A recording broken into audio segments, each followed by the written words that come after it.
Hola, hoy vamos a hablar de la Ley 1010 de 2006 referente al acoso laboral. Tiene por objeto definir, prevenir, corregir y sancionar las diversas formas de agresión y en general todo ultraje a la dignidad humana que se ejerce sobre quienes realizan sus actividades económicas en el contexto de una relación laboral privada o pública. Los bienes jurídicos protegidos por la presente ley son el trabajo en condiciones dignas y justas, la libertad, la intimidad, la honra y la salud mental de los trabajadores.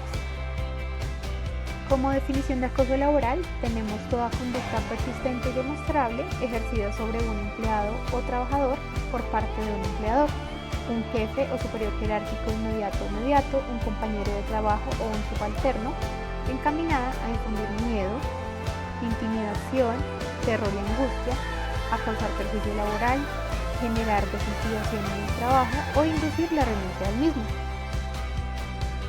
Vamos a tener 6 modalidades de acoso laboral, que las voy a mencionar y también voy a dar una breve descripción. La primera es el maltrato, que es todo acto de violencia contra la integridad física, moral o incluso mental de la persona, y también toda expresión verbal que va a ultrajar o a lesionar la integridad moral o los derechos a la intimidad y al buen nombre del trabajador. Segundo, persecución, que van a ser todas las conductas que van a ser reiterativas y tienen el propósito de inducir la renuncia del empleado. Y puede ser, un ejemplo, la carga excesiva de trabajo y cambios permanentes de horarios que puedan producir desmotivación laboral. Tercero, la discriminación, que es un trato diferenciado por la raza, la edad, la religión, la preferencia política, etc. Cuarto, el entorpecimiento laboral, que es toda acción que va a tratar de obstaculizar o de retardar la labor del trabajador. Quinto, inequidad, que es la asignación de funciones a menosprecio del trabajador. Sexto y última modalidad, la desprotección, que es una conducta que va a poner en riesgo la integridad y seguridad del trabajador mediante órdenes o asignación de funciones sin que éstas cumplan los requisitos de protección y seguridad para el trabajador. Vamos a tener unas conductas atenuantes y unas circunstancias agravantes. Las conductas atenuantes hacen referencia a aquellas que disminuyen la gravedad o la intensidad de esta situación, en contraposición a las agravantes, que, valga la redundancia, son las que van a aumentar la gravedad o la intensidad. Entonces la primera conducta, o bueno, algunas de las conductas atenuantes que tenemos es observar una buena conducta en ocasiones anteriores, también obrar en estado de emoción, tristeza, ira, etc. También tratar de reparar el daño que se ocasionó y de pronto haber provocado o desafiado al trabajador, al compañero. Como circunstancias agravantes, entonces tenemos la reiteración de la conducta, también tenemos la posición predominante que el autor ocupe en la sociedad, entonces por ejemplo su cargo o el poder que tiene en la empresa, y también tenemos que se haya ejecutado la conducta valiéndose de un tercero. Bueno, ahora vamos a hablar de los sujetos y el ámbito de aplicación de la ley. Hay 3 tipos de sujetos. El primero es el sujeto activo o autor del acoso laboral, que es toda persona natural que se va a desempeñar como gerente, jefe, supervisor, etc. También tenemos el sujeto pasivo o víctima del acoso laboral, que es la persona que se va a desempeñar como trabajador o empleado.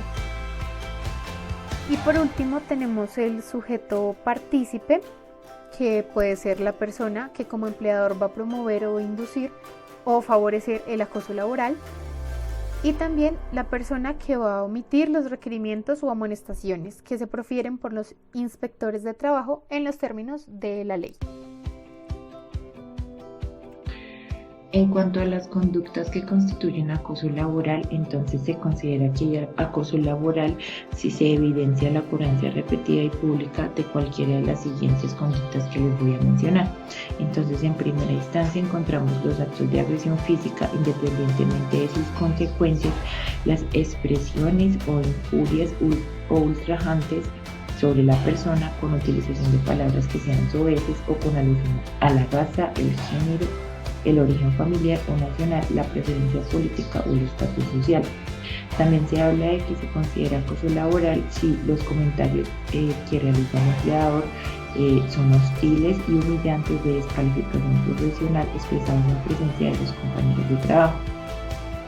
También se habla de las injustificadas amenazas de despido expresadas en presencia de los compañeros de trabajo, o las múltiples denuncias disciplinarias de cualquiera de los sujetos activos del acoso cuya tendrían que demostrar por el resultado de los respectivos procesos disciplinarios.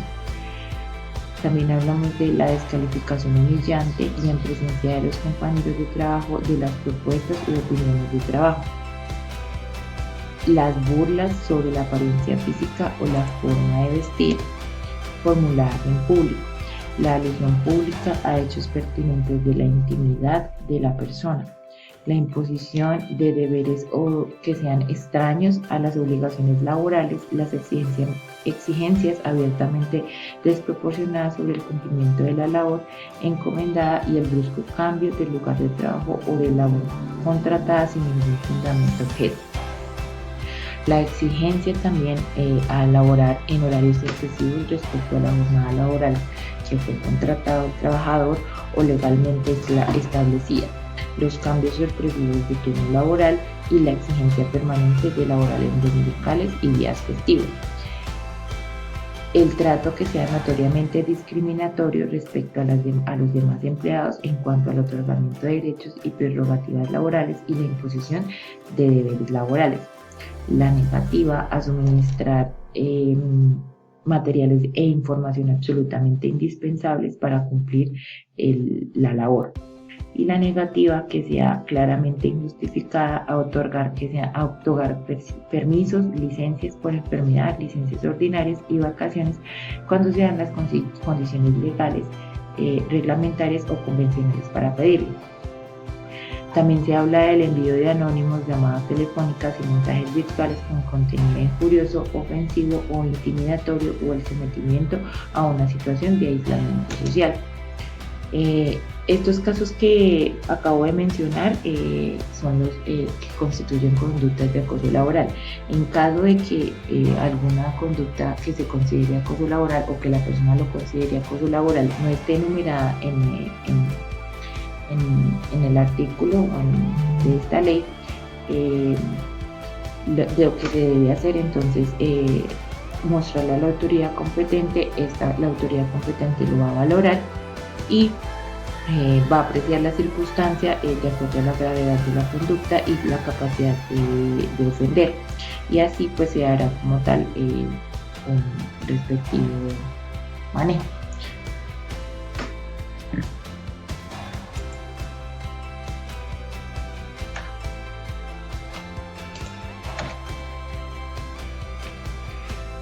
En cuanto a las conductas que no constituyen acoso laboral, entonces encontramos, en primera instancia, las exigencias y órdenes necesarias para mantener la disciplina en los cuerpos que componen las fuerzas públicas conforme al principio constitucional de obediencia debida.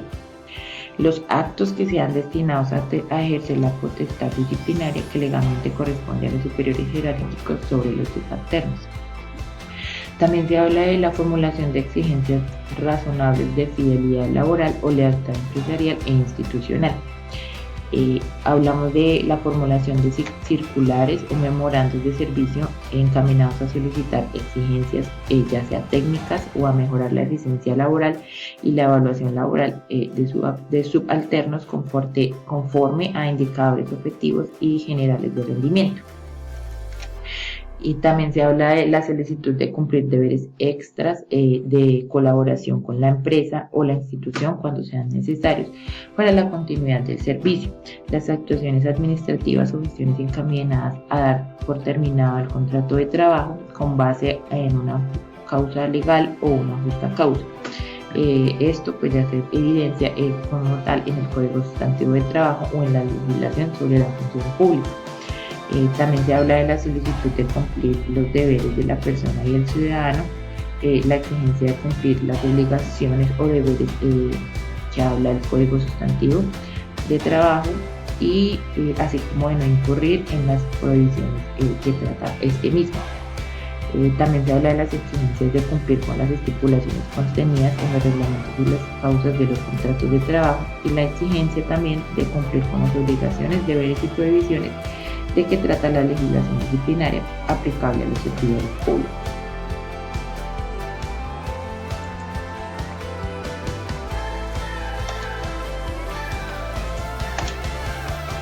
En cuanto a las medidas preventivas y correctivas que se manejan para el acoso laboral, encontramos 3. Entonces, la primera que nos habla es en cuanto a los reglamentos de trabajo que tienen las empresas. Entonces, estos reglamentos de trabajo deberán prever mecanismos de prevención de las conductas de acoso laboral y establecer un procedimiento interno confidencial, conciliatorio y efectivo para superar las que ocurran en el lugar de trabajo. También se habla de que la víctima de acoso laboral deberá denunciar o dirigirse por escrito en donde en este documento se detallen los hechos denunciados y al que se le anexará pues la prueba sumaria de los mismos.